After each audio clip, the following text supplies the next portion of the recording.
Vous écoutez Samedi de lire avec l'auteur invité d'Amélie Boivin-Enfield. Je suis toujours accompagnée de mon auteur invité de cette semaine, Joanne Seymour. Et là, Joanne, je veux qu'on parle de ton dernier bébé, ton 6e roman, oui. Wildwood. Oui. Ça se passe en 1968. Oui. On est en pleine guerre du Vietnam. Exact. Et j'aimerais te demander, c'est l'histoire de Michel, 16 ans, qui va passer ses vacances estivales avec ses parents là-bas. Toi, t'avais quel âge en 1968? Ah, ça, c'est une question indiscrète, mais j'étais... Non, c'est une mais blague. est-ce que tu étais à l'adolescence? Je suis née en 52. Moi, j'ai 62 ans. Je fais une blague, là, ça me dérange pas du tout. Je suis née en 52, j'avais donc 16 ans. Même âge que Michel. Même âge que Michel, oui. Et est-ce que tu étais allée à Wildwood quand tu étais Ah oui, moi, j'ai passé... oui, enfance, adolescente. L'enfance, une partie de l'adolescence. On allait là tous les étés. C'était... ça, c'est la partie très vraie du roman, je dirais. Mon expérience de la ville, de ce qu'est Wildwood, mon expérience de mes parents, comment ils étaient heureux, là. Comment leurs soucis... tu sais, je dis, le dernier, le petit point d'orgue du roman où je dis... Wildwood, nos vacances familiales au bord de la mer n'ont jamais rien eu d'anodin. Mes parents prenaient littéralement congé de leur vie. Une existence à trimer dur, cumulant les emplois, ne s'accordant jamais de répit, sauf pour ces 3 semaines volées au temps. Là, ils étaient comblés, le visage lisse de soucis, passé et futur disparaissaient, il n'y avait que le présent, et nous étions heureux. Et ça, c'est ce souvenir-là qui me hantait et m'habitait, et j'avais envie d'écrire un roman avec ça comme trame de fond. À partir de ce sentiment. C'est un sentiment qui me... Je l'ai lu, je pense que c'est un sentiment qui me submerge. Même encore, parce que mes parents sont décédés, même encore quand je pense à eux, c'est là que je nous vois. Je ne vois pas dans nos appartements où est-ce qu'on a vécu, dans la maison. C'est là que je nous vois. Et j'avais envie d'écrire. Et c'est pas autobiographique. Je veux dire, Michel vit pas les choses que j'ai vécues. Elle vit des choses de l'adolescence et liées aussi à la guerre du Vietnam. Mais il y a quelque chose qui est très près de moi dans le roman par rapport à comment aussi moi je me sentais à l'adolescence. Je me trouvais déphasée. Mon personnage de Michel est déphasé par rapport à ses amis de garçons et de filles, parce que elle c'est comme une vieille âme, Michel. Elle est trop vieille dans sa tête pour les gens autour d'elle. Et en plus, elle est déphasée face à ses parents qui lui donnent une éducation très supérieure à la leur. Et ça la déphase là aussi, parce que je dis à un moment donné... Elle n'a plus de point de repère. Elle n'a pas de point de repère. Et en l'amenant là, cet été-là, puis en la faisant rencontrer Tom, et c'est pas un secret, elle découvre un cadavre sous la promenade, le boardwalk de Wildwood. Et ça, elle est assez vieille dans sa tête, d'une certaine façon, pour être capable de passer au travers de l'expérience qu'elle va vivre cet été-là, sans en ressortir complètement traumatisée. D'un autre côté, c'est encore une adolescente de 16 ans qui fait ses premiers pas dans l'amour physique, dans la découverte des sensations, dans la découverte de ce qui se passe dans son corps quand un garçon qu'elle aime la touche. Et aussi comment elle voit aussi, je pense au personnage de Tom, le lifeguard qu'elle rencontre, les parents de Tom qui sont des universitaires new-yorkais, et ça c'est tout un univers qui lui ressemble maintenant. Ça pourrait être ses parents avec sa nouvelle éducation, alors que ses parents sont de milieu populaire, mais elle va toujours être scindée en deux parce qu'elle aime le milieu d'où elle vient. Et elle aime toute la connaissance que l'autre milieu lui apporte, les œillères, tu sais, qui disparaissent. Et je me suis perdue un peu dans ta question, là, mais... Oh, mais c'est pas grave. Mais okay. Aussi, les relations d'amitié aussi avec son amie Susanna. Oui. Non, pas Denise. Denise, excuse-moi. Oui. Susanna, c'est le personnage d'une autre histoire qu'on parlera tantôt. Je suis désolée. Non, c'est pas grave. Denise Verdi, en fait, c'est une Américaine. Je voulais...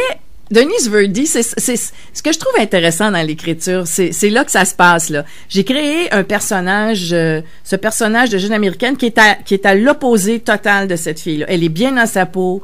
Elle sait qu'est-ce qu'elle veut dans la vie, elle sait où est-ce qu'elle s'en va, elle a déjà découvert les plaisirs avec un homme, elle est très heureuse de ça, elle fonctionne très très bien. Elle a d'autres drames dans sa vie, mais elle n'a pas les mêmes ambitions non plus. Elle n'a pas les mêmes ambitions. Michelle est une fille de son époque, à 68, elle veut s'émanciper, elle pense pas avoir des enfants nécessairement, elle pense pas au couple. Denise est traditionnelle, elle a rencontré son Ben, elle l'aime, elle veut faire des bébés avec, elle va rester à la maison. Ça surprend Michelle qui est wow. Ça, c'était le fun aussi, explorer les contradictions, parce qu'en 68, c'était le début de tout, là, en fait, l'amour libre, la libération de la femme. Il y avait pas grand-chose qui a pas été, tu sais, c'était la révolution tranquille.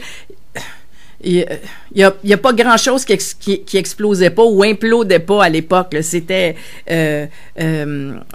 c'était un free for all dans le fond de tout, et j'aimais ça. Je trouvais ça intéressant d'amener ça aussi, cette petite notion de cette petite fille de Verdun, d'où je viens d'ailleurs. Qui a une famille modeste, mais qui lui donne une grande éducation, qui se retrouve là avec confrontée à des valeurs différentes, confrontée à une famille qui ressemble à une famille qu'elle voudrait. Elle est obsédée, elle veut être comme Simone de Beauvoir ou encore, tu sais, elle a la tête pleine de rêves, cet enfant-là. Mais en même temps, c'est une petite fille très ordinaire, troublée dans une période troublée, et qui adore ses parents, malgré les défauts. Sa relation difficile avec son père. Malgré sa relation difficile avec son père, malgré les incapacités de sa mère aussi à comprendre tout ce que sa fille vit. Mais je pense que j'ai mis de l'amour là-dedans. J'avais envie que ce soit un roman d'amour aussi. C'est bien bizarre à dire. Mais je pense que j'ai mis beaucoup d'amour dans le roman. Tu sais, l'amour. Oui, il y en a beaucoup. Oui, merci. L'amour des parents, l'amour de la famille, même si, tu sais, elle n'a pas une mini-famille, elle est enfant unique. Et j'avais envie de ça. J'avais envie de parler de choses difficiles avec beaucoup d'amour. Je pense que j'ai réussi mon pari, là, mais c'était important pour moi. Tu sais, je le dis à la fin du roman. Le personnage devient une romancière, comme moi, bien sûr, mais et je dis que jamais elle dit, le personnage, que jamais elle réécrirait l'histoire avec son père, par exemple, ou celle de Tom. Parce que même si l'écriture sert à transmuer, changer, même réécrire des passages douloureux pour les transformer en bonheur, il y a des choses qu'on n'a pas envie de changer parce que malgré les peines attachées à ça, elles demeurent chères dans notre cœur. Et c'est ça aussi que je voulais imprimé dans le roman. Ça a beau être difficile, on peut quand même avoir aimé, même si ça a été difficile. Ça fait ce qu'on est aussi. Oui, c'est comme ça qu'on se construit. On devient la somme de nos erreurs, hein? Pas juste de nos bonheurs. On devient la somme de nos erreurs, la somme de nos peines. Je veux dire, à mon âge, que j'ai dit tout à l'heure, à 62 ans, on comprend ça. On comprend que on chérit nos malheurs même. Parce que moi, je te dirais ceci, là, je ne suis jamais autant aimée qu'en ce moment. Ah oui? Oui, mais aussi, toute ma vie, j'ai cherché à comprendre comment je fonctionnais, pourquoi je faisais telle ou telle chose, comment j'aurais pu procéder mieux dans telle situation. Et c'est peut-être pour ça que je me sens comme ça, mais c'est la somme de tout ce que j'ai vécu qui a pu, tu sais, qui s'est colligé dans une nouvelle personne qui est la personne que je suis en ce moment. Je dis pas que j'étais une horrible personne avant, c'est pas ça.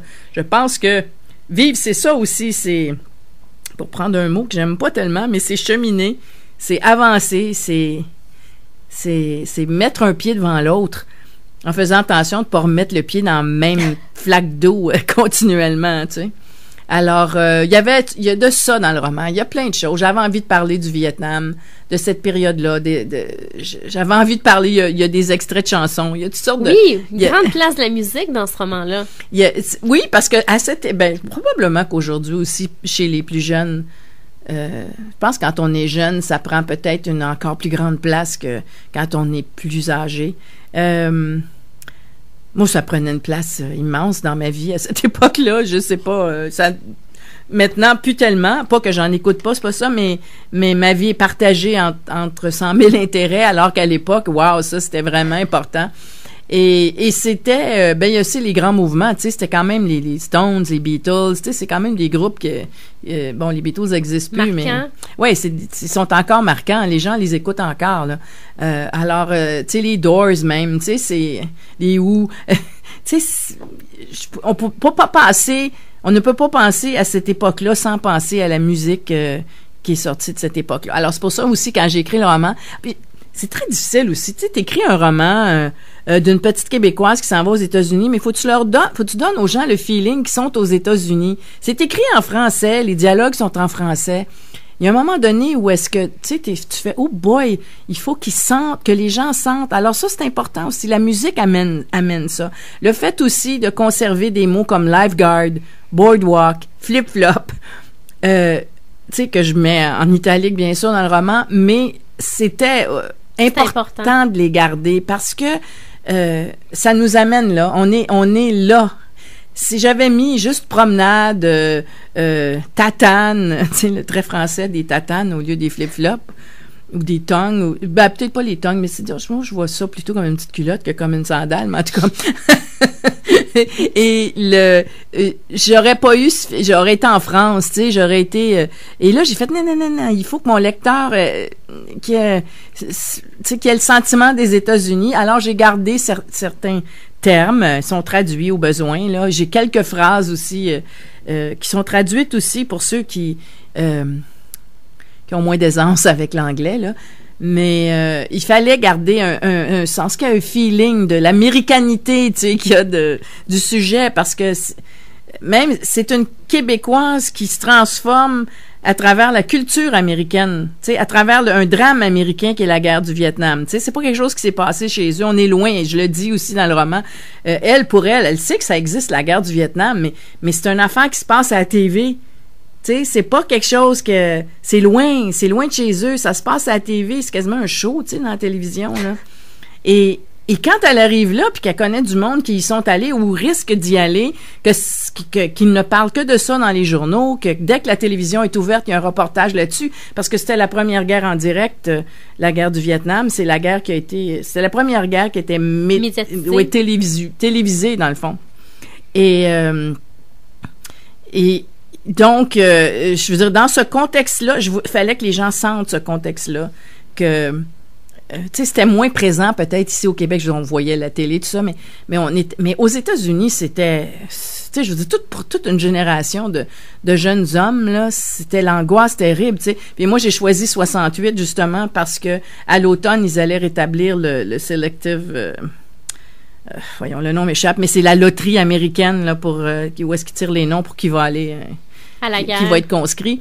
Et je voulais ça, tu sais, j'ai choisi 68 pour cette raison-là. C'était important pour moi parce que c'est en 68, au début de l'année 68, il y a eu l'offensive qui appelait l'offensive du Tet au Vietnam, qui était une grosse offensive contre les Américains. Bon, les Américains en sont sortis vainqueurs, mais ça a prouvé à l'Amérique que les Viet Cong n'étaient pas morts, là, que c'était encore belle. Et c'est à partir de là qu'ils ont commencé à envoyer massivement les soldats. Parce qu'avant, il y en avait, mais à partir de cette offensive-là, quand ils ont vu que, oh boy, on n'a pas affaire à... c'est pas ceux qu'on pensait, là. Ils ont commencé à envoyer massivement, mais vraiment, et là, ils ont, à toute fin pratique, sacrifié quasi une génération de garçons. Puis pas les plus nantis, soit dit en passant. C'est triste. Oui, c'est d'une tristesse. Puis le pire de tout ça, c'est qu'on se dit, les gens disent, non, tu sais, il y a pas tant de gens qui sont morts. Bon, il y en a beaucoup, mais c'est pas ça, les amis. C'est ça aussi l'autre sous-thème du roman, c'est le syndrome de stress. Choc post-traumatique. Oui, c'est ça. Le choc post-traumatique, il y en avait plus qui revenaient défaits pour la vie. Et qu'il y en avait qui mouraient là-bas, mais ceux qui sont venus défaits pour la vie, personne s'en est occupé. Parce que ça commençait, ça, cette notion-là. Puis en même temps, je me demande encore aujourd'hui, parce que ça se passe avec nos soldats canadiens, tu sais, c'est pas une notion qu'ils veulent dont les gens veulent parler, ça, ce fameux syndrome-là, tu sais. Parce que c'est vrai qu'il y en a qui en souffrent pas en revenant. C'est une infime minorité. C'est une minorité. Et ce syndrome-là, c'est quelque chose qui te reste pour la vie. Et tu sais, je veux dire, qui va vouloir aller à la guerre une fois qu'ils vont savoir qu'ils reviendront jamais corrects? En plus de penser qu'ils peuvent mourir là-bas, mais de savoir que quand tu vas revenir, tu reviendras pas correct, puis en plus, personne va s'occuper de toi.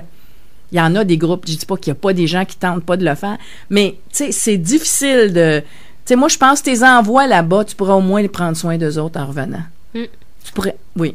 On va s'arrêter sur ces belles paroles, Joanne. Alors, on rappelle le titre du livre Wildwood et dans les prochains instants, parle de ton coup de cœur littéraire. Oui!